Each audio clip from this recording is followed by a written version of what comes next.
Muito bom dia para você, segunda-feira, 9 de abril. Começa agora o RF com você, para todo o Brasil, para você ficar bem informado. Vamos ver alguns destaques do dia. Integrantes de milícia são presos no Rio de Janeiro. Torcedores protagonizam cena de vandalismo após jogo entre Corinthians e Palmeiras. A rotina de Lula na prisão. E a expedição que avalia a qualidade da água que abastece São Paulo. Será que o que chega às torneiras é ideal para o consumo? O RF com você está apenas começando. E temos também a reportagem especial do dia, que é sobre idosos conectados. Quais são as vantagens e desvantagens do uso da internet por pessoas mais velhas, hein? Vamos ver um trecho. O mundo inteiro nas pontas dos dedos. Quer ver notícia? Clica aqui. Quer pagar contas? Clica aqui também. E hoje vamos fazer uma entrevista pelo mundo virtual. Vamos falar com a dona Beth Oliveira. Ela mora lá em Cotia, a 160 quilômetros daqui. Mas com a internet essa distância não existe.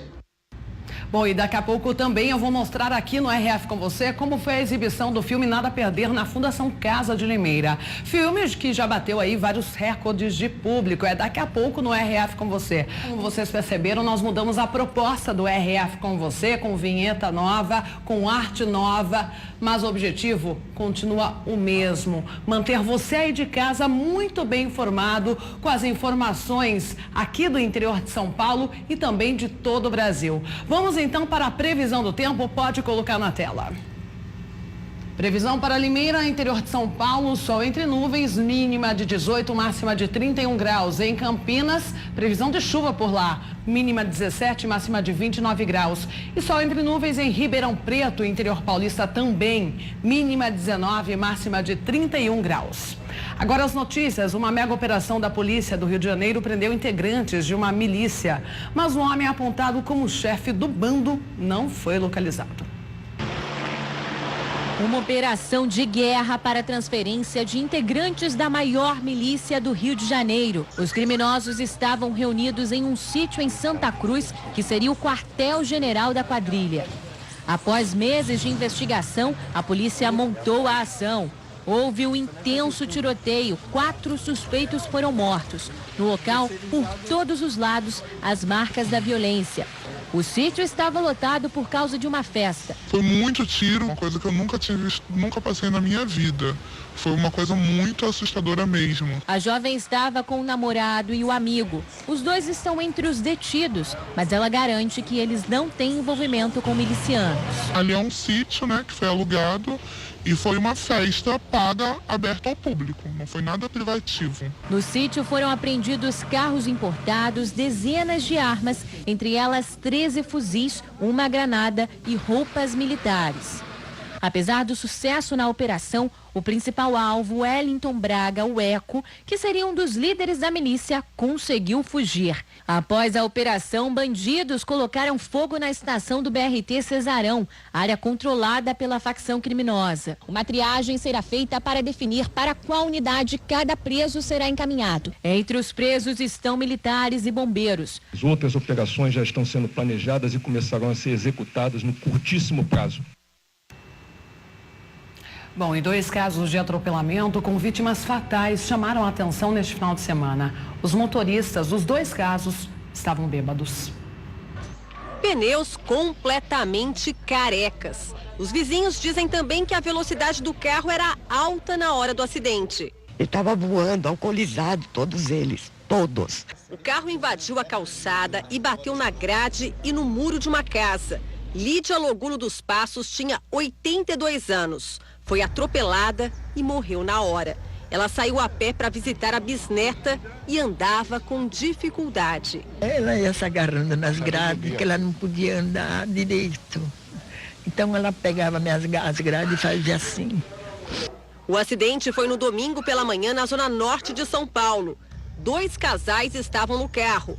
Mesmo ferida, uma passageira foi agressiva e tentou fugir do local do acidente. A namorada do outro que estava atrás pegou um pedaço de pau para bater em todo mundo, que eles queriam fugir. Eles não fugiram porque o outro ficou estatelado lá, com parada cardíaca.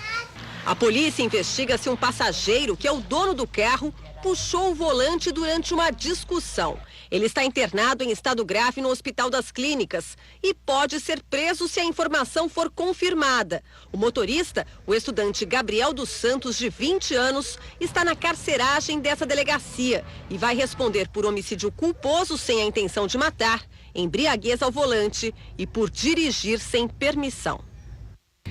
Daqui a pouco também eu vou mostrar um atropelamento que aconteceu aqui numa rodovia do interior de São Paulo. A vítima ficou 3 horas numa vala à espera de resgate, depois foi resgatado, levado até a Santa Casa de Limeira e o motorista, infelizmente, fugiu. Torcedores protagonizaram cenas de destruição após o jogo entre Corinthians e Palmeiras. Parte de uma estação de metrô foi vandalizada. A tropa de choque conteve os torcedores no viaduto para impedir que eles avançassem pela cidade. Teve corre-corre. Alguns motoristas se arriscaram passando pela confusão.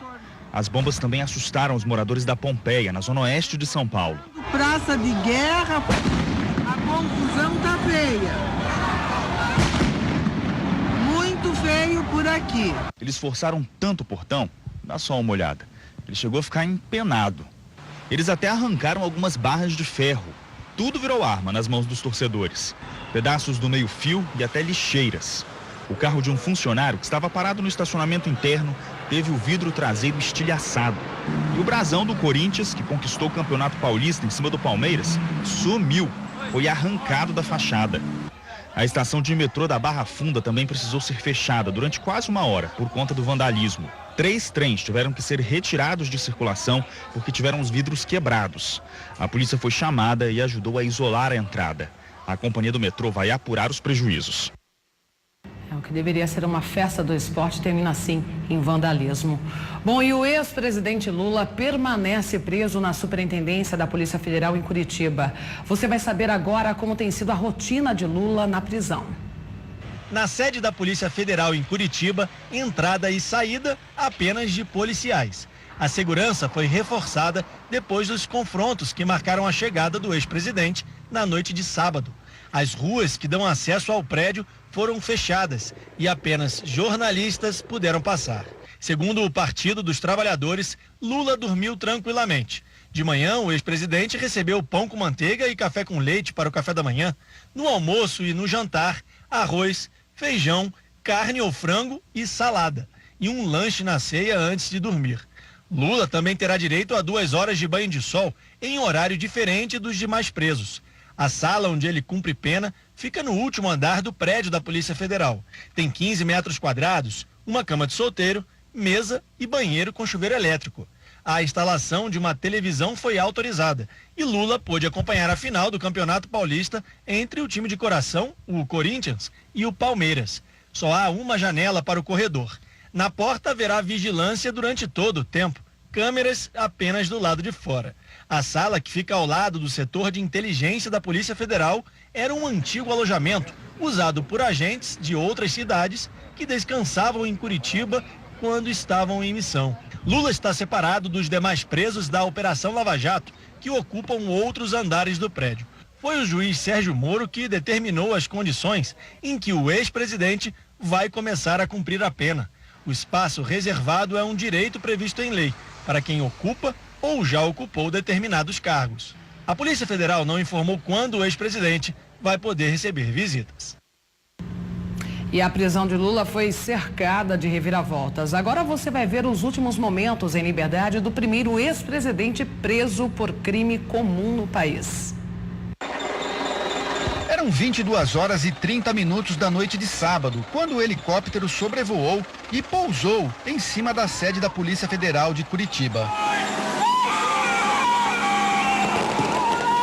Terminava uma tensa jornada, iniciada a 432 quilômetros dali, em São Bernardo do Campo, São Paulo, onde o ex-presidente Lula havia passado as últimas 2 noites. Ele desembarcou, cumprimentou delegados e desceu um andar de escada em direção à sala onde ficará preso.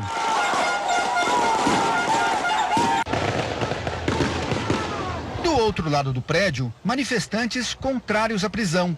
A polícia disparou bombas de gás quando um grupo começou a empurrar o portão.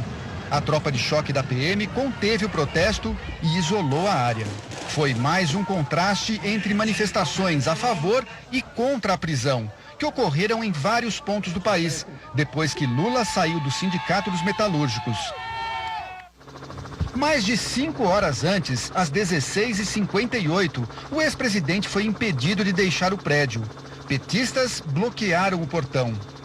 Naquele momento, a demora do ex-presidente para se apresentar à Polícia Federal estava para completar 24 horas. A tensão só aumentava. Uma equipe de televisão tinha sido obrigada a deixar a sede do sindicato. Manifestantes atiraram uma garrafa d'água que acertou a cabeça do jornalista. Ele e a equipe foram ameaçados. Uma mulher usou uma bengala para tentar acertar o repórter. Enquanto eles deixavam o local, um fotógrafo também foi atingido por uma garrafa d'água. Em Curitiba, o lugar onde Lula ia ficar preso, tinha amanhecido cercado por apoiadores do ex-presidente. Com a chegada de manifestantes a favor da prisão, houve confusão. Este homem, que apoia a prisão de Lula, foi hostilizado e teve o celular quebrado.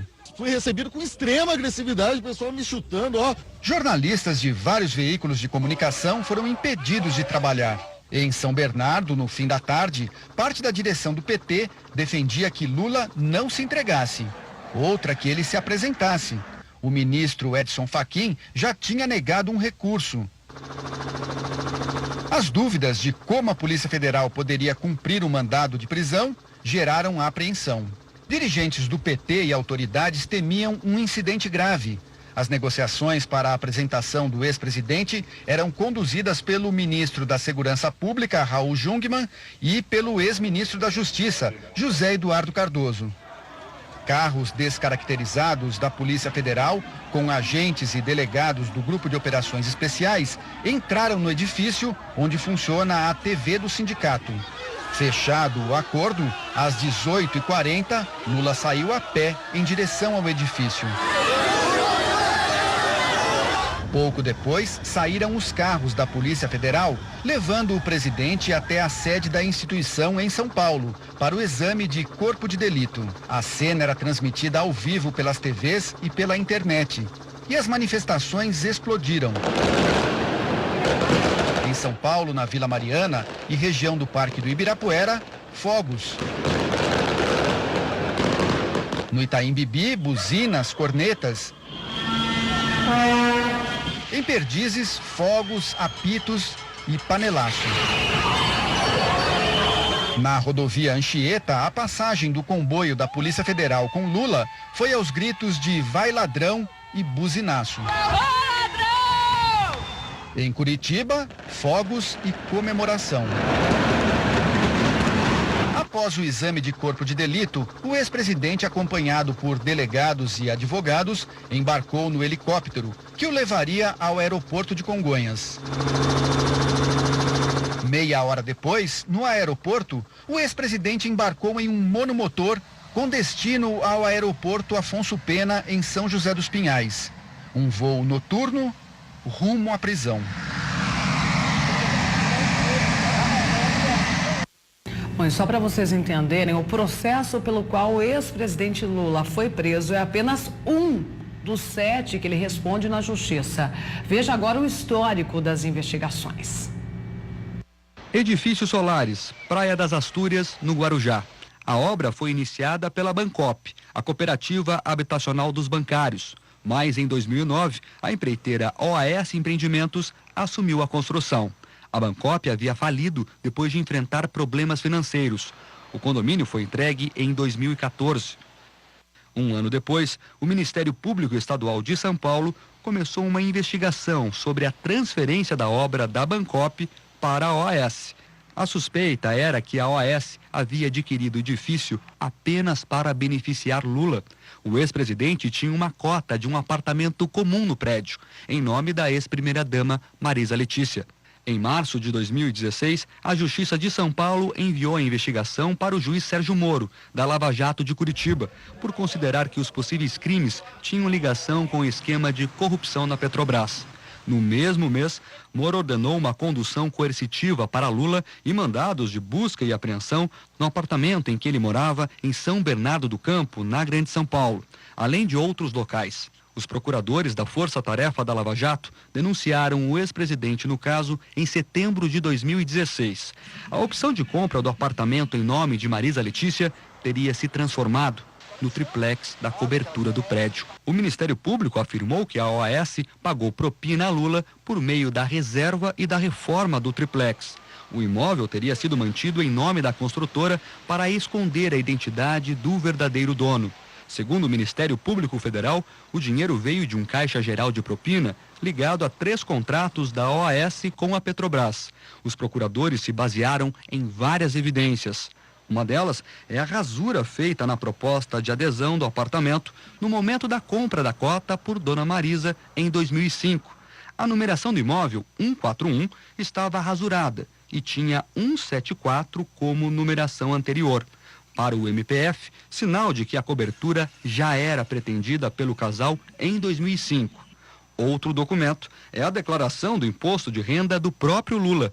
Ele mesmo declarou que era dono de uma cota do empreendimento em 2016. Outro indício estava em um cofre do Banco do Brasil. Ele guardava presentes que Lula recebeu enquanto ainda era presidente. Uma das caixas trazia a inscrição Praia, uma referência ao triplex, segundo os procuradores. Essa foto é uma das provas mais robustas do processo. Nela aparecem Lula e o ex-presidente da OAS em uma visita ao apartamento triplex. Além das provas materiais, o juiz Sérgio Moro ouviu 75 testemunhas. São cerca de 100 horas de depoimentos que ajudaram a trazer mais detalhes do caso. Uma das testemunhas foi o ex-zelador do prédio. Ele afirmou que todos sabiam que o triplex era de Lula. Todos sabiam lá que o apartamento pertencia ao ex-presidente Lula, inclusive até os condôminos sabiam que era dele o apartamento. Pessoas compravam porque achavam que o ex-presidente tinha um apartamento lá. Os corretores mesmo faziam uma propaganda. Outro depoimento marcante foi o do ex-presidente da OAS, Léo Pinheiro, também preso e condenado pela Lava Jato. Ele afirmou no interrogatório que o triplex nunca foi colocado à venda porque estava reservado para Lula. O apartamento era do presidente Lula desde o dia que me passaram para estudar os empreendimentos da Bancop. Já foi me dito que era do presidente Lula e sua família, que eu não comercializasse e tratasse aquilo como uma coisa de propriedade do presidente. Lula foi o último dos 7 réus a ser interrogado no processo. O ex-presidente disse que visitou o apartamento, mas que desistiu de comprá-lo. O depoimento foi em maio de 2017. Eu fui ao apartamento, eu percebi que aquele apartamento era praticamente inutilizável por mim, pelo fato de eu ser, independente da minha vontade, uma figura pública, e eu só poderia ir naquela praia ou segunda-feira ou quarta-feira de cinza. Em julho de 2017, Moro condenou Lula a 9 anos e 6 meses de prisão pelos crimes de corrupção passiva e lavagem de dinheiro. O juiz considerou que não era necessário o triplex estar em nome de Lula, porque o crime era justamente ocultar a propriedade. E considerou na sentença que Lula recebeu, por meio do triplex, mais de 2 milhões de reais em propina. Ao finalizar a sentença, o juiz escreveu que não importa o quão alto você esteja, a lei ainda está acima de você. A defesa de Lula entrou então com recurso no Tribunal Regional Federal da 4ª Região em Porto Alegre, com pedido de absolvição do ex-presidente. No início deste ano, o TRF4 julgou o recurso de Lula. Por unanimidade, os 3 desembargadores do caso confirmaram a sentença do ex-presidente e aumentaram a pena para 12 anos e 1 mês de prisão. No mês passado, o Superior Tribunal de Justiça negou, por unanimidade, o pedido de habeas corpus preventivo impetrado pela defesa de Lula. E na última quarta-feira, no julgamento mais longo da história do Supremo Tribunal Federal, os 11 ministros recusaram outro pedido de habeas corpus a Lula pelo placar de 6-5. Isso abriu caminho para a prisão. Esse é o primeiro processo em que Lula é condenado. Ele responde outros 6. Só em Curitiba, ele é réu em outras 2 ações penais nas mãos do juiz Sérgio Moro. Um deles já está na reta final e deve ter a sentença nos próximos meses. Trata-se desse terreno em São Paulo, que serviria para abrigar o Instituto Lula, e de um apartamento vizinho ao que o petista mora em São Bernardo do Campo. Os 2 imóveis teriam sido comprados pela Odebrecht e seriam repassados como propina ao ex-presidente. É nesse processo que a defesa de Lula foi acusada de apresentar falsos recibos de aluguel para o apartamento vizinho ao do ex-presidente. Outro caso investiga um sítio em Atibaia, interior de São Paulo. O imóvel, frequentado pela família do ex-presidente, teria sido reformado pelas construtoras Odebrecht e OAS em troca de contratos na Petrobras. Moro já começou a ouvir as testemunhas desta ação penal. Na Justiça de Brasília, o ex-presidente é réu em 4 processos. Um deles é o que apura se ele tentou comprar o silêncio do ex-diretor da Petrobras, Nestor Cerveró. Segundo o Ministério Público Federal, Lula participou da operação para tentar evitar que Cerveró fizesse um acordo de delação. Lula também é réu na Operação Janus, um desdobramento da Lava Jato, que investiga se ele influenciou a obtenção de um empréstimo pela Odebrecht junto ao BNDES para realizar obras em Angola, na África. Em troca, a empreiteira teria repassado 30 milhões ao ex-presidente.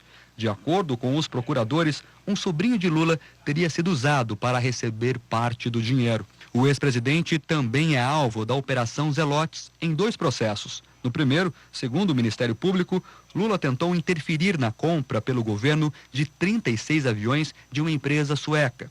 No segundo caso das Zelotes, o petista também é acusado de negociar a prorrogação de uma medida provisória que concedia incentivos fiscais para montadoras de automóveis. Em troca, as fabricantes dos aviões e dos carros teriam repassado 2,5 milhões de reais a um dos filhos de Lula. Se Lula for condenado nos outros processos, a situação dele fica ainda mais complicada. Ele pode perder benefícios como a progressão de pena. Lula foi condenado a 12 anos e 1 mês de prisão no caso do triplex. Nesse processo, ele pode ter direito a progredir para o regime domiciliar em 2 anos. Mas se for condenado outras vezes, a pena total aumenta e o tempo do regime fechado a ser cumprido também. E a gente continua acompanhando, né?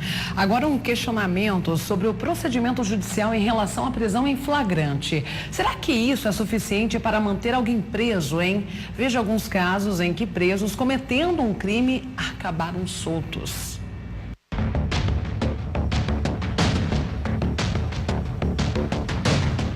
Mas você sabe que isso aí é tudo roubado? Eu acho que sei sim. Luciano Cavalcante de Menezes, de 34 anos, foi preso no dia 21 de março. Ele estava dirigindo este caminhão carregado com peças tiradas de 2 carros roubados. Os policiais chegaram até ele através de uma denúncia anônima. Luciano confessou que trabalhava para os criminosos desde fevereiro. Infelizmente eu preciso. Não, pera um pouquinho. Você precisa é uma coisa. Agora, ser desonesto e partir pro crime é outra. Enquanto você tá aí dando um de coitado, pode ser que tenha alguém pagando o carro que você está levando. Mesmo assim, ele foi liberado na audiência de custódia no mesmo dia. 6 dias depois, Luciano foi preso cometendo o mesmo crime. Luciano? De novo, Luciano? Casos iguais a esse provocam indignação pelo risco alto de reincidência, e os delegados de polícia fazem parte desse coro. Aí nós caímos num problema legislativo. A imensa maioria desses criminosos são presos diversas vezes e não fica preso. 70% dos criminosos brasileiros são reincidentes. Ou seja, eles cometem o crime 1, 2, até 10 vezes e vão para a rua. Em Itapira, no interior de São Paulo, Johnny Donizete Camilo, também conhecido como Baianinho, foi preso em flagrante no fim de março. Na casa em que ele estava, a polícia militar encontrou um fuzil, 2 pistolas, um colete à prova de balas, munições e um pé de maconha medindo quase 2 metros. No dia seguinte, Baianinho foi liberado pela justiça. 2 dias depois, o juiz voltou atrás e revogou a decisão. A Secretaria de Segurança Pública disse que o acusado está cumprindo o mandado de prisão preventiva expedido desde segunda-feira. Os casos que acabamos de mostrar revelam que a prisão em flagrante não basta para que um criminoso vá para a cadeia preventivamente. Além da existência de indícios de um crime, a justiça avalia o risco que ele representa se for colocado em liberdade. Isso é uma avaliação muitas vezes subjetiva. Por vezes, o que para um juiz vai ser considerado um risco concreto de que essa pessoa oferece ordem pública, por outro não vai ser considerado da mesma forma. A garantia da ordem pública, ela tem alguma subjetividade que permite interpretações diversas de situações iguais. O professor de Direito Penal diz que o juiz leva em conta 4 requisitos para decidir se o acusado fica preso ou se é liberado provisoriamente após o flagrante. Risco de fuga, risco à instrução processual, ou seja, a pessoa coloca em risco provas, coloca em risco testemunhas, risco à ordem pública, que nada mais é do que reiteração criminosa, e por fim, risco à ordem econômica, uma pessoa coloca em risco a ordem econômica se estiver em liberdade. Essa decisão tem que ser tomada numa audiência de custódia no Fórum Criminal. O acusado e o advogado ou defensor público ficam frente a frente com um juiz e um promotor. A audiência deve acontecer até 24 horas após a prisão em flagrante. E é um direito garantido por um pacto firmado em 1969 na Costa Rica entre os países membros da Organização dos Estados Americanos. Mas a garantia no Brasil só passou a valer de verdade quase 3 anos atrás, depois que o Supremo Tribunal Federal regulamentou os direitos estabelecidos no Tratado Internacional. Nós não tínhamos audiência de custódia no Brasil até, basicamente, o início do ano de 2016. Ou seja, o indivíduo era preso em flagrante, o magistrado decidia olhando apenas e tão somente o auto de prisão em flagrante. Não tinha nenhum contato com o acusado. Num período de 2 anos, de julho de 2015 a junho do ano passado, foram realizadas 258 mil audiências de custódia no país, segundo o Conselho Nacional de Justiça. Desse total, 55% resultaram em prisão preventiva e 44% em liberdade provisória. O Rio Grande do Sul é o estado com o maior índice de prisões preventivas. 84% dos acusados foram para a cadeia depois da audiência de custódia e apenas 15% acabaram soltos.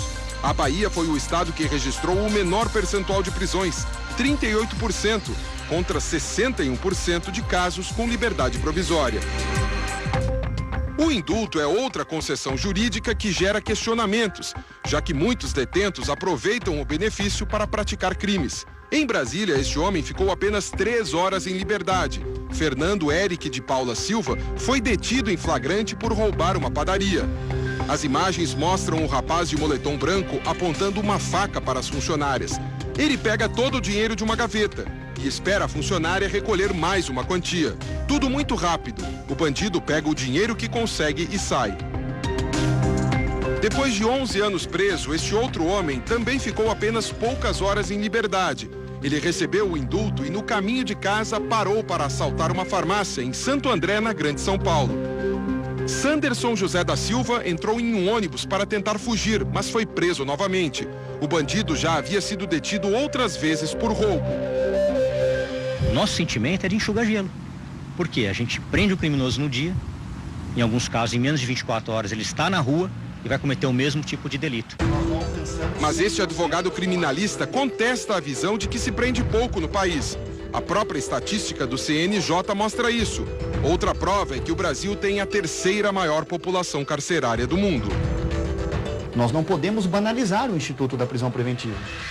Então, quando se prende demais e quando se decreta demais prisão preventiva em decisões padrão, nós chamamos assim, isso é ruim para o Estado.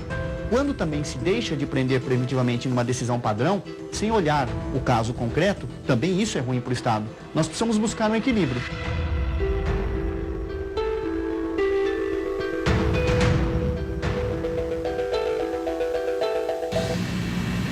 A questão é que não tem nem cadeia suficiente para manter todos presos, né? Tem que mudar sim o sistema penitenciário aqui do nosso país. Bom, agora sim aquele caso do atropelamento. Um homem foi atropelado e ficou cerca de 3 horas em uma vala às margens da rodovia que liga Limeira a Arthur Nogueira. Nós temos algumas imagens, pode colocar, produção. Por volta das 7h30 da manhã, um funcionário da concessionária Rota das Bandeiras passou pelo local e viu uma bicicleta abandonada. Ao retornar por volta das 10h15, mais ou menos aí no mesmo local, se deparou com um homem rastejando saindo da vala. O funcionário parou e constatou que o pedreiro Salvador dos Santos, de 56 anos, morador do bairro dos Pires, área rural de Limeira, havia sido atropelado por um veículo que não prestou socorro e fugiu, deixando a vítima ferida no local. Foi acionada então a unidade de resgate do SAMU, que prestou socorro e conduziu o homem até a Santa Casa aqui da cidade. E ainda falando sobre notícias aqui da região, denúncias levaram a Guarda Civil de Limeira a uma chácara na zona rural, onde 250 quilos de maconha foram apreendidos. A droga estava armazenada em um quarto. Nós temos um vídeo do momento da abordagem do local com cães farejadores. Olha só. Nesse momento, então, a GM chega até o local, que foi alvo de uma denúncia.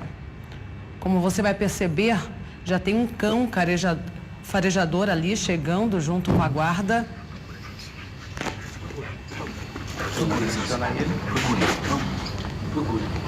E o cão começa a dar sinais aí de que existe algo de errado no local. Você vai prestar atenção.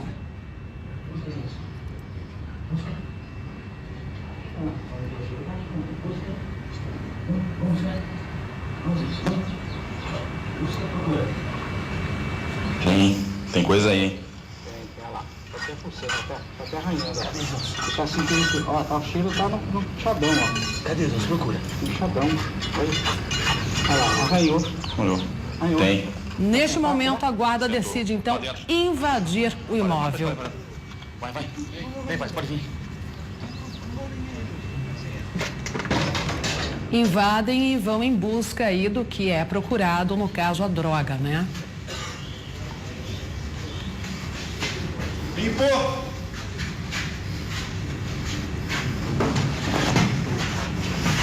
Ó. Em um dos quartos, então, são encontrados os 250 quilos de maconha, além de balança de precisão e embalagem também, como você acompanha.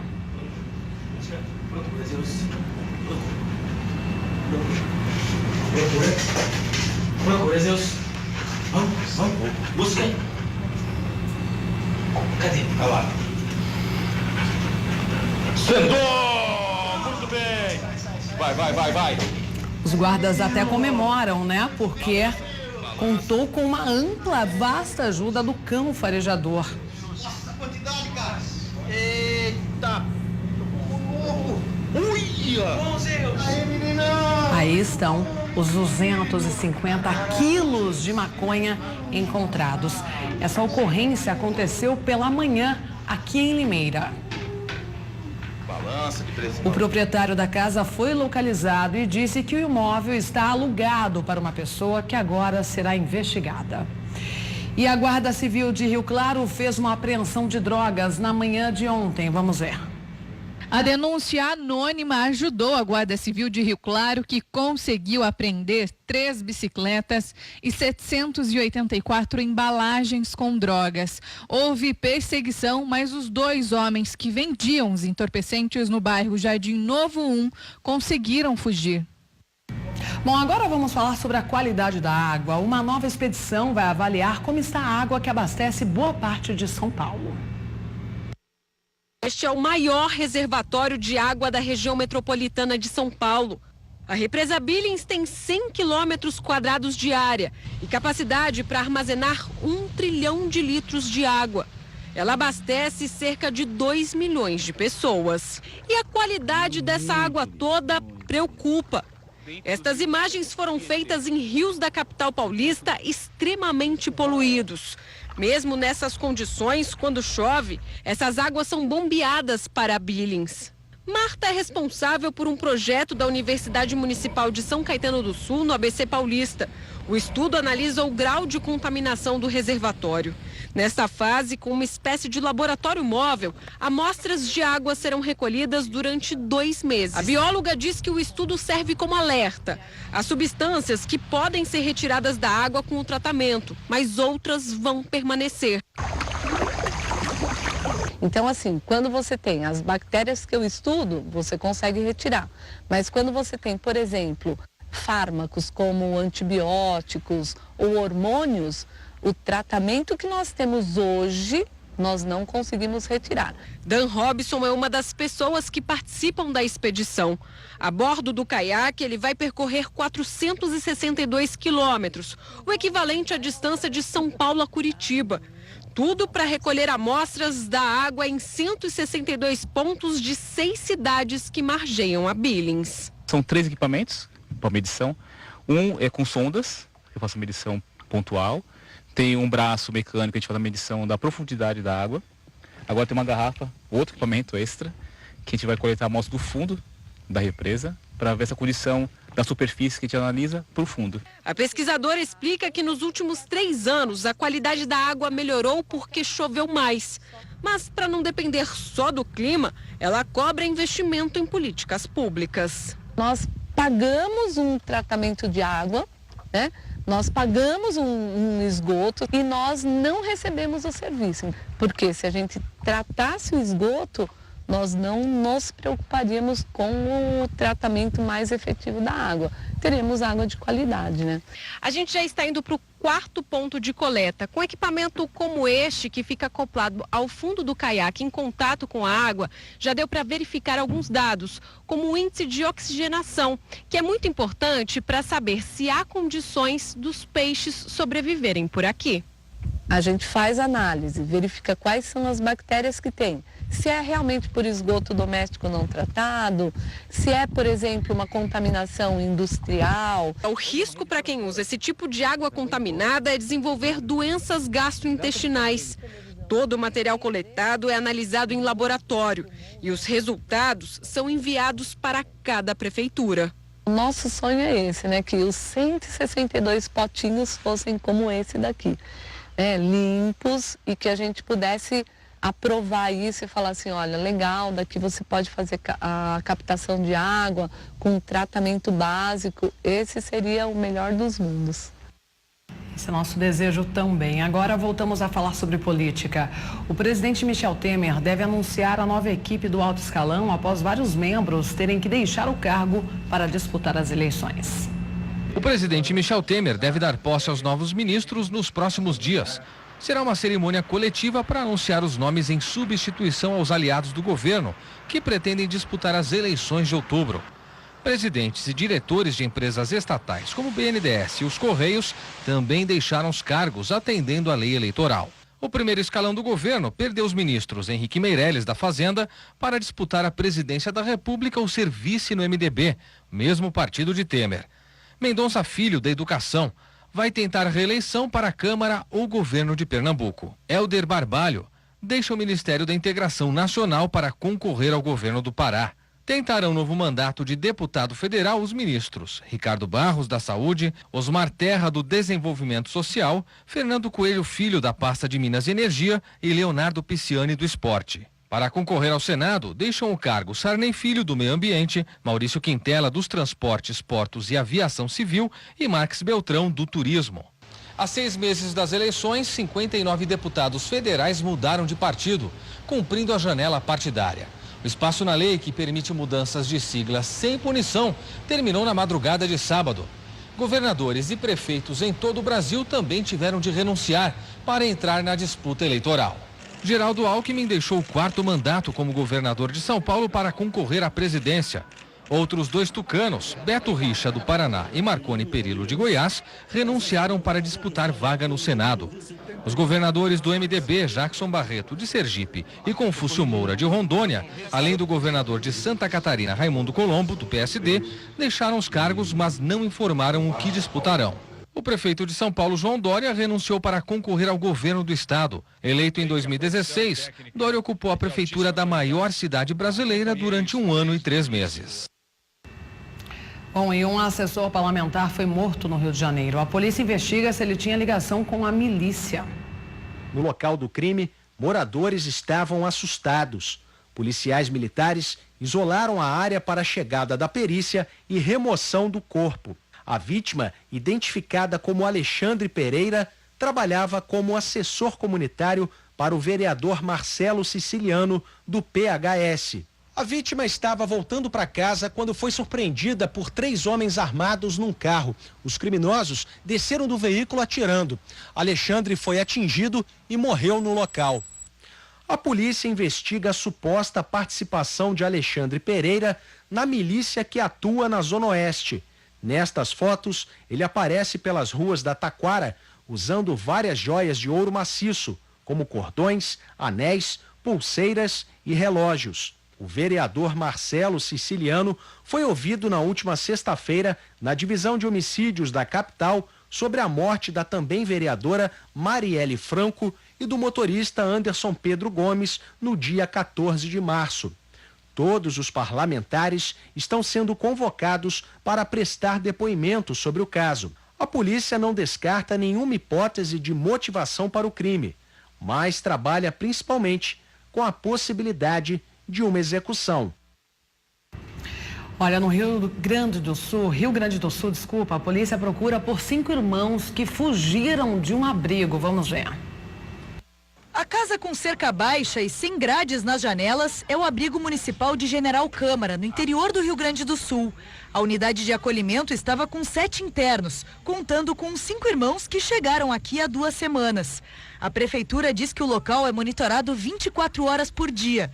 Mesmo assim, ninguém percebeu quando as 3 meninas e os 2 meninos, com idades entre 4 e 15 anos, fugiram. Eles pularam as janelas de 2 quartos e ganharam as ruas. Já passei várias vezes ali e as crianças ficam brincando na pracinha, jogando bola, sem nenhum monitor perto. Moradores viram as crianças pegando um táxi. Uma das hipóteses investigadas pela polícia é que eles contrataram uma corrida para a cidade onde moravam, que fica a 70 quilômetros daqui. Os pais estão presos e os parentes não teriam condições de ficar com a guarda dos irmãos. Buscas estão sendo feitas nos 2 municípios, mas até agora nenhuma pista foi encontrada. Eles têm outros parentes, os quais já foram consultados, mas negaram a possibilidade das crianças terem passado por essas casas aí, né? A Prefeitura de General Câmara abriu uma sindicância para investigar a conduta de funcionários. O Ministério Público também está apurando o caso e deu um prazo de 45 dias para que sejam colocadas grades nas janelas do abrigo. Bom, agora olha essa, o astro de Hollywood, Russell Crowe, fez um leilão de objetos da carreira para conseguir pagar o divórcio. É isso mesmo que você ouviu, olha só como foi. Quem é fã do filme... O leilão foi uma oportunidade tanto para colecionadores conseguirem peças raras. Vários objetos usados em sucessos de bilheteria, interpretados pelo astro de Hollywood. Mais de 200 itens que vão desde instrumentos musicais até a réplica de um cavalo que compôs o cenário do longa Gladiador, ganhador de 5 Oscars, entre eles o de melhor filme e melhor ator para Russell Crowe. A armadura usada pelo grande guerreiro romano, personagem de Crowe, foi arrematada por mais de R$300 mil. E a carruagem, quase 170 mil. Objetos de outros grandes sucessos do cinema, como Los Angeles, Cidade Proibida e O Mestre dos Mares, também foram comprados por fortunas. O ator fez uma visita surpresa durante o leilão e pareceu bem animado com a venda. E pode-se dizer que as expectativas foram superadas. Chamado de A Arte do Divórcio, o evento marca a época em que Russell Crowe completaria 15 anos de casamento com a cantora Danielle Spencer, de quem ele se separou em 2012. Segundo ele, foi também uma forma de seguir adiante e transformar as dificuldades da separação em algo positivo. O artista arrecadou cerca de R$10 milhões com o leilão.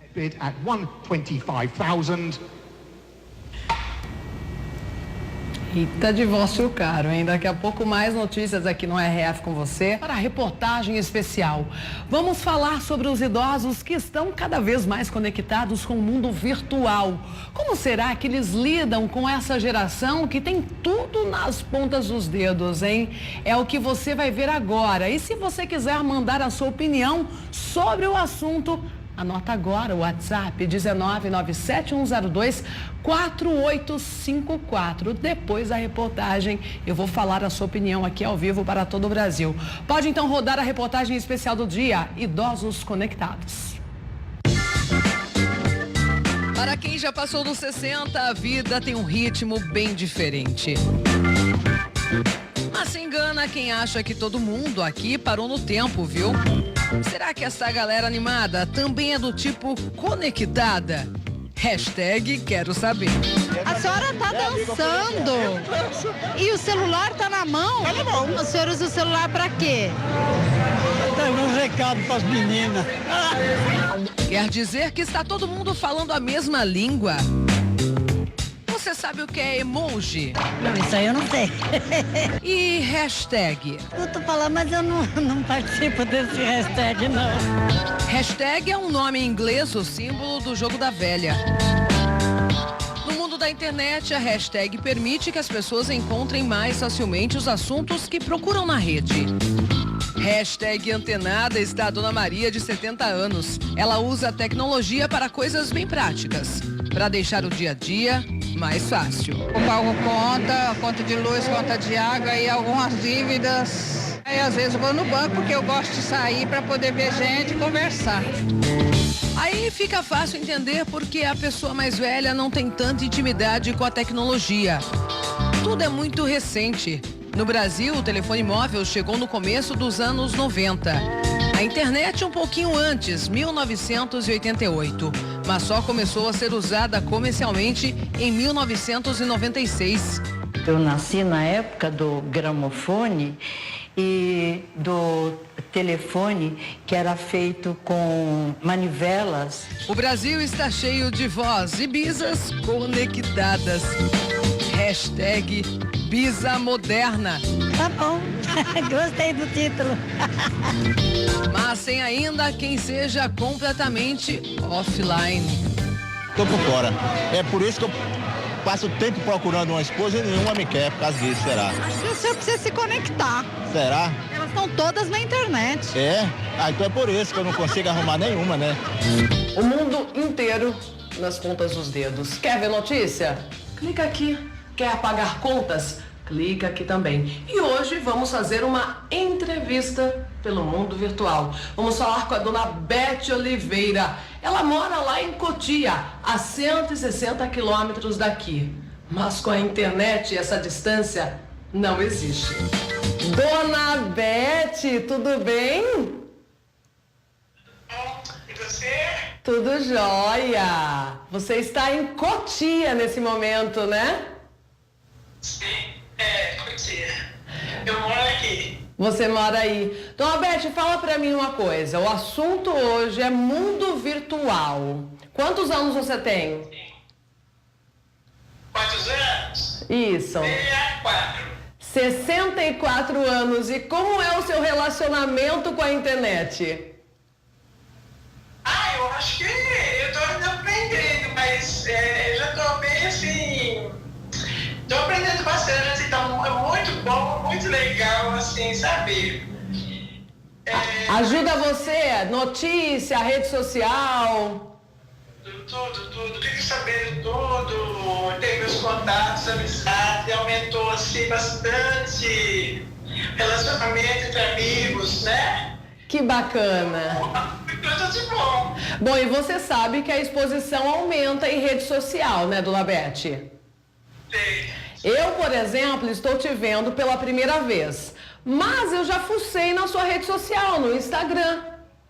Eu descobri que você tem um cachorrinho, que você gosta de cozinhar, que você tem 2 filhos, que você costura, tudo isso, não é? É verdade. A gente fica bem disposta, todo mundo sabe do que você faz, do que você, tudo. Você postou ali, né? Caiu na rede, né? Isso. Tá exposta pro mundo todo. Exatamente. Mas tem as coisas boas e as coisas ruins também. Tem que tomar cuidado, por exemplo, com golpe, né, dona Beth? Tem que saber o que posta, saber o que... Tem coisas boas que a gente acolhe pra gente, tem coisas que a gente deixa pra lá, né? Então... Tem que tomar cuidado sempre. Tem que tomar cuidado. E quem te ajuda bastante a mexer nas redes sociais, na internet de forma geral? Quem ajudou? Olha, todo mundo. Meu filho, primeiro, ele que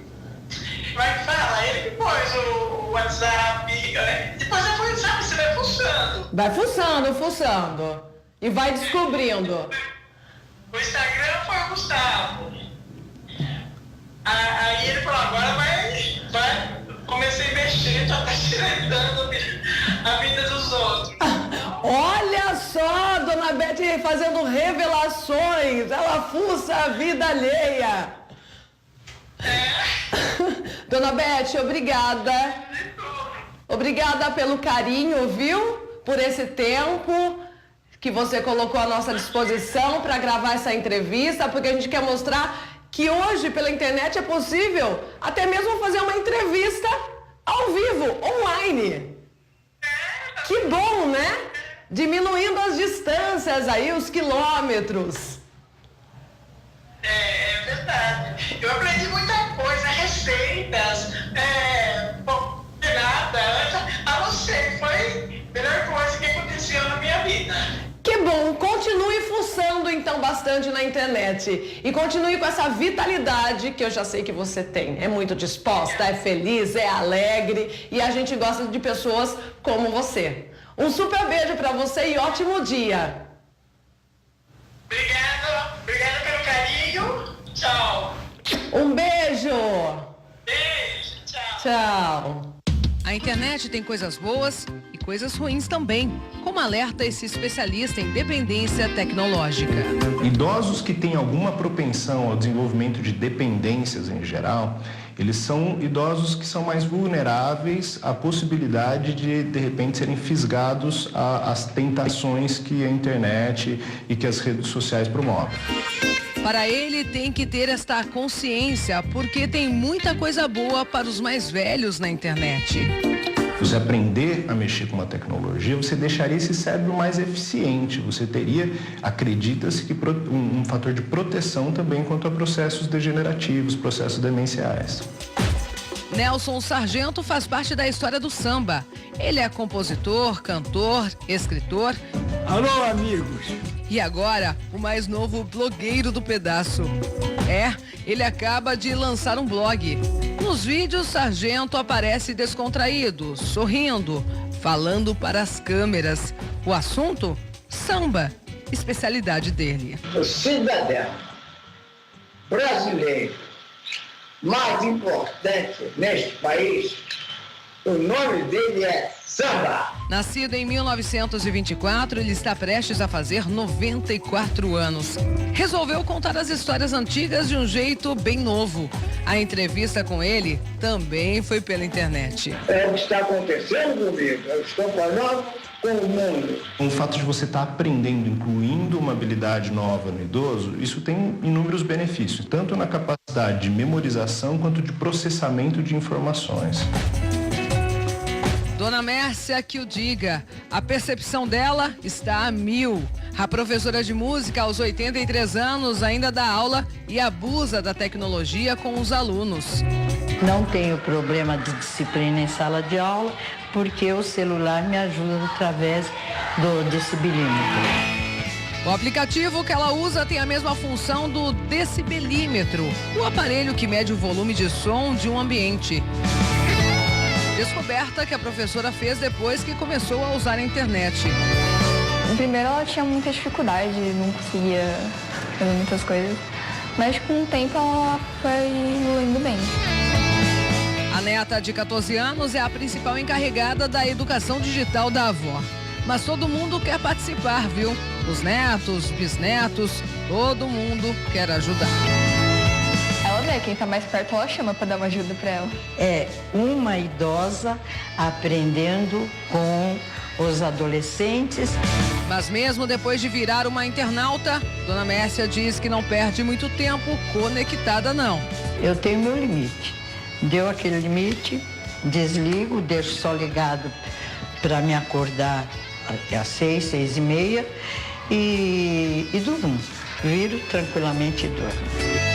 Além de ajudar nas aulas de música, despertador, Dona Mércia usa o celular para acompanhar as notícias do time do coração, o São Paulo. Eu uso para ver notícias ou quando o meu time ganha, quando minha neta chega eu já sei tudo. Ela vai continuar recebendo aulas de tecnologia. Eu tive dificuldade em passar do piano clássico para um teclado que ele é portátil. E eu consegui. Agora, o celular tem uma função muito especial. Eu não estou só, eu estou me comunicando com alguém. É isso aí, eu pedi as opiniões, já chegaram, vou ler uma agora aqui. O Carlos de Campinas disse que o mundo virtual é excelente para conectar as pessoas, mas ele mesmo já foi vítima de um golpe.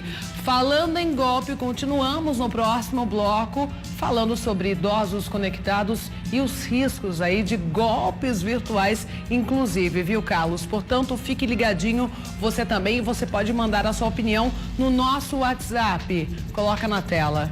Nós vamos falar sobre um golpe. Vocês não acreditam que os bandidos fizeram. Olha, 1997-102-4854. Os bandidos foram na rede social da pessoa, no Facebook, vou falar aqui o nome do app, né? Pegaram a foto da pessoa do perfil, compraram um chip e fizeram um WhatsApp com a foto da pessoa extraída aí do Facebook. E começou daí a aplicar golpe. Daqui a pouco, então, esse caso, temos um trechinho, produção? Temos? Pode colocar. Tudo aconteceu quando a minha mãe ligou desesperada, dizendo assim pra mim: Anne, pra que você quer esse dinheiro? Essa quantia? Eu, mãe, que quantia? Não sei. Ela falou: não, você mudou o seu chip do WhatsApp, escreveu pra mim que estava desesperada, porém estava trabalhando e não dava pra explicar no momento. Todo cuidado é pouco no mundo virtual, né, gente? Então, vamos então ver o clima em outras regiões. Previsão na tela. São Paulo, capital, sol entre nuvens, mínima 16, máxima de 27 graus. Inclusive, o tempo prevalece dessa forma na capital depois de muitos dias de chuva, né, em São Paulo. Porto Alegre, sol por lá, mínima 19, máxima de 29 graus. E chuva em Goiânia, mínima 19, máxima de 28 graus. E vamos para a reportagem especial. Agora o lado negativo do acesso à internet. É a chance maior de ser enganado, de cair em um golpe, e isso atinge na maior parte dos casos as pessoas idosas. Vamos ver. Marielle, eu estou aqui com a Anne. Ela também foi vítima de um crime virtual, no caso dela, através daquele aplicativo de mensagens. Anne, como aconteceu? Conta pra gente. Tudo aconteceu quando a minha mãe ligou desesperada, dizendo assim pra mim: Anne, pra que você quer esse dinheiro? Essa quantia? Eu, mãe, que quantia? Não sei. Ela falou: não, você mudou o seu chip do WhatsApp, escreveu pra mim que estava desesperada, porém estava trabalhando e não dava pra explicar no momento. Falei: mãe, eu não mudei meu chip, nada. E aí ela ficou desesperada, eu corri até o centro, que ela já tinha sacado o dinheiro, né, para fazer o depósito, mas alguma coisa nela mexeu, porque eu não tenho conta na Caixa Econômica Federal. E ela falou: não, tem que ser na Caixa Econômica Federal. E ela falou: não, tem que tentar falar. E justo no momento, realmente, ela não estava conseguindo falar comigo. E ela ligou no meu telefone fixo da minha casa e ela conseguiu, graças a Deus. Fui até ela no centro e para poder buscá-la, que eu fiquei com medo também que pudesse ter alguém aguardando ela. Ou seja, uma pessoa pegou a sua foto, né, Anne, nas redes sociais, colocou nesse aplicativo de mensagens e também pela rede social ela conseguiu o número da sua mãe, do celular da sua mãe, e mandou uma mensagem pedindo uma quantia em dinheiro como se fosse você. Sim, foi exatamente isso, como fosse eu. A minha foto, igualzinho, até a forma a qual eu falava com a minha mãe, porém tudo escrito. E ela pedia essa quantia de dinheiro, R$ 1.500, para depositar na Caixa Econômica Federal. E minha mãe ficou, assim, com uma interrogação na hora, porque eu tenho conta no Itaú, não é na Caixa. Ou seja, a sua mãe descobriu, conseguiu falar com você, mas se ela não tivesse te ligado, provavelmente ela teria depositado o dinheiro na conta deste ladrão, a gente pode dizer assim. Ela me ligou, ela quis falar comigo pessoalmente, não só pelo WhatsApp. E foi a sorte, que ela não depositou esse dinheiro e eu consegui buscá-la no centro da cidade para não ocorrer, né, esse depósito. A partir de agora vocês estão tomando mais cuidado, quanto às redes sociais, quanto a essas conversas nesse aplicativo de mensagem? Sim, estamos tomando cuidado. A sorte é que a minha mãe, ela é muito receosa. Ela é uma pessoa, assim, muito cuidadosa, porque senão ela teria depositado naquela ânsia de fazer logo o que eu estava pedindo, porque a pessoa, ela estava sendo muito, assim, perturbadora, dizendo que era muito urgente, que era uma coisa que ela não podia me contar naquele momento, né? Então, ela foi cuidadosa em falar comigo pessoalmente. E a partir de agora, nós também falamos assim, olha, vamos ter uma sigla entre a gente, porque isso foi, né, um dos casos, pode vir mais até, e com a gente mesmo, né? E no Facebook também, gente, tomem cuidado, não fica colocando lá o número do telefone, que o número do telefone da minha mãe estava lá, o meu também, devido que eu trabalho, né? Então, enfim, a gente tem que ter uma sigla com nossos familiares. Prestar atenção e tomar cuidado mesmo. A gente está vendo algumas imagens agora da conversa, porque você deixou registrada toda a conversa. Você chegou a procurar a polícia? Você sabe de outros casos que aconteceu da mesma forma que esse? Sim, porém eu não cheguei a fazer o boletim de ocorrência, porque com outras pessoas que a gente vai conversando, não tem como, infelizmente não tem como pegar, não tem como ter uma punição. Tem que tomar esse cuidado, né? É a gente. Marielle, felizmente a Anne conseguiu evitar o golpe, mas para você aí de casa fica o alerta para tomar cuidado com tudo que posta ou publica nas redes sociais. É com vocês aí no estúdio.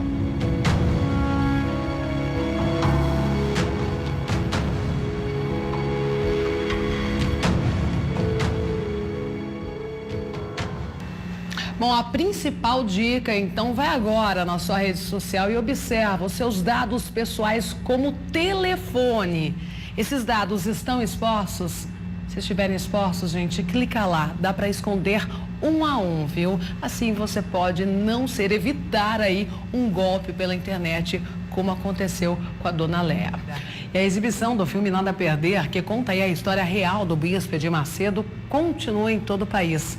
Mas não é só no cinema que ela acontece não, viu? Em alguns locais onde o acesso ao cinema não chega, o filme, que já bateu recordes de público, também foi exibido em presídios e instituições. Vamos ver agora como foi na Fundação Casa de Limeira. A reportagem é de Vinícius Boer.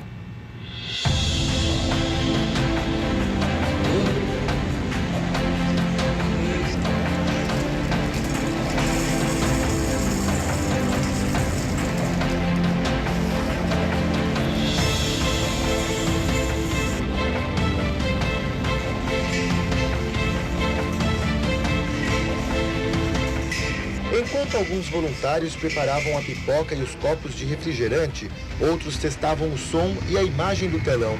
O objetivo? Transformar a quadra da Fundação Casa em Limeira numa sala de cinema para exibição de Nada a Perder, em cartaz no Brasil.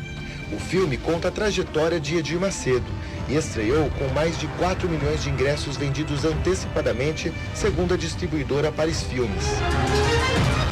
A tia minha caiu na lábia desse safado. Dá dinheiro para essa igreja mesmo ganhando quase nada. E tá enganando essas pessoas com mentiras e falsas curas. Tudo encenado. Depois de tudo pronto, 58 adolescentes que cumprem medidas socioeducativas foram recebidos.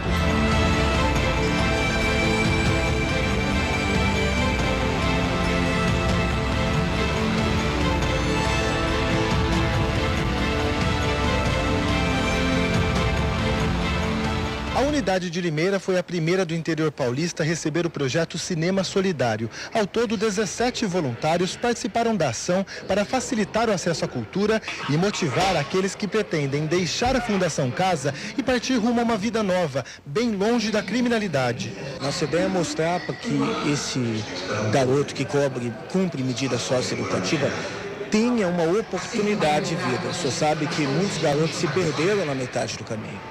Na caminhada eles se perderam. Existem garotos que têm um complexo de inferioridade, se acham inferior, como diz no filme. Tem garotos que já não têm mais forças para nada. E mesmo com assistência, porque a Fundação Casa, ela dá uma boa assistência. Dá a escola, dá a condição do garoto sair melhor daqui de dentro. Mas o pós-fundação que é o problema. Entende? Então qual é a nossa ideia? É que eles saiam com a imagem aqui de dentro deste filme de que lá fora vai acontecer diversas situações para que eles possam desistir, mas que ele venha sair, seguir em frente para que a sua vida então torne-se diferente. E por que não dizer que daqui de dentro saia um futuro líder, um homem que enfrentou as suas batalhas, as suas guerras e hoje é um homem de sucesso, um homem que levou uma multidão a sair do caminho errado, né?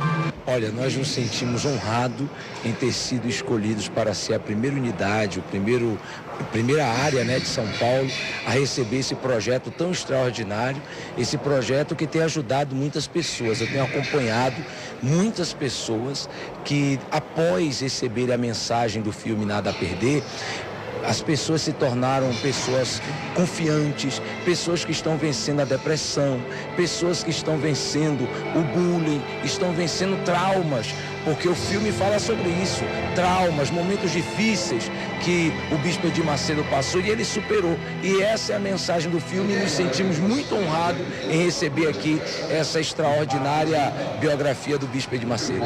Durante as 2 horas e 10 minutos de exibição, os adolescentes conheceram a verdadeira história do líder de um dos maiores movimentos de fé do mundo. A superprodução conta detalhes da vida em família, os bastidores da compra da Record TV e a prisão de Edir Macedo em maio de 1992. Na época, o bispo ficou na cadeia por 11 dias e deixou o presídio inocentado de todas as acusações. Para os jovens, a trama foi uma fonte de inspiração. Por que você se identificou com essa história, né? Qual foi o momento que você se identificou e por quê?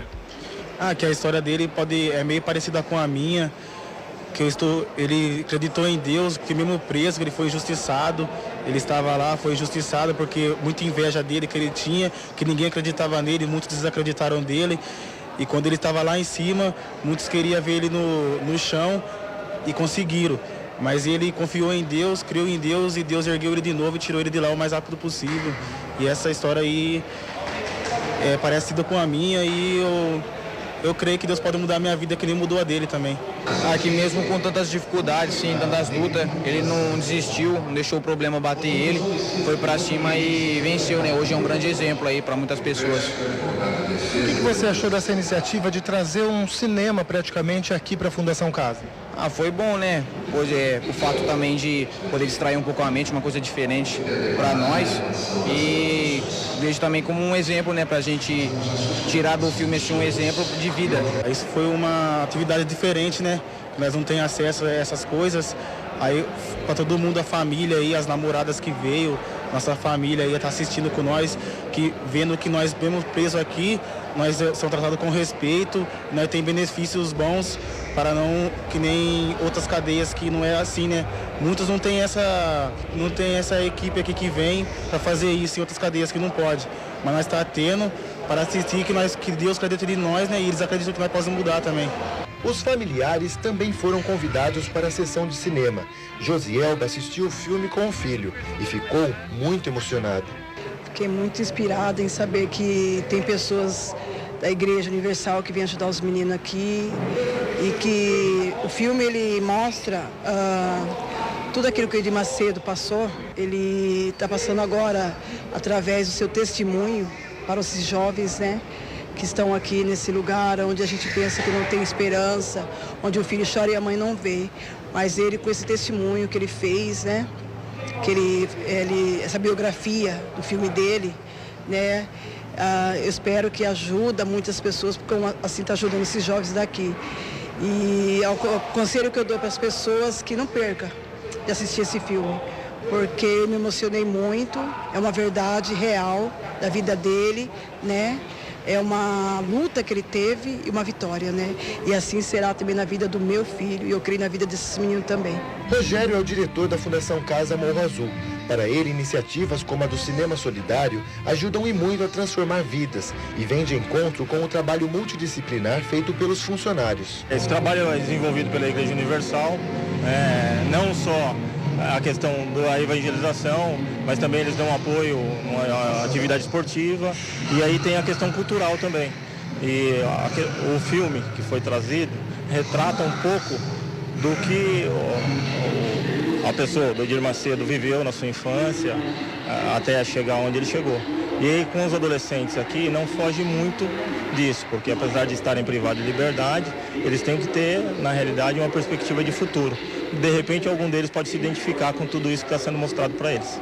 Roger foi um dos organizadores do projeto.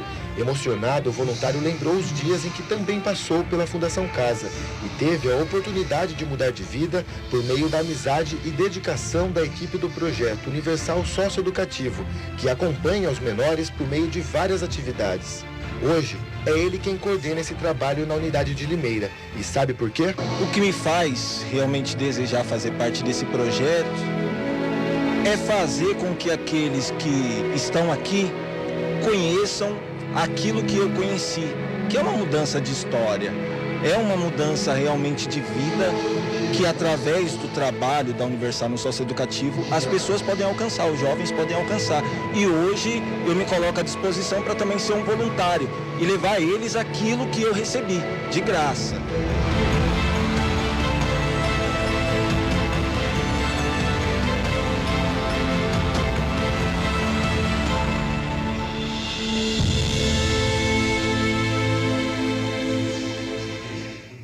Inclusão, é isso que a gente precisa, né? Parabéns pelo projeto.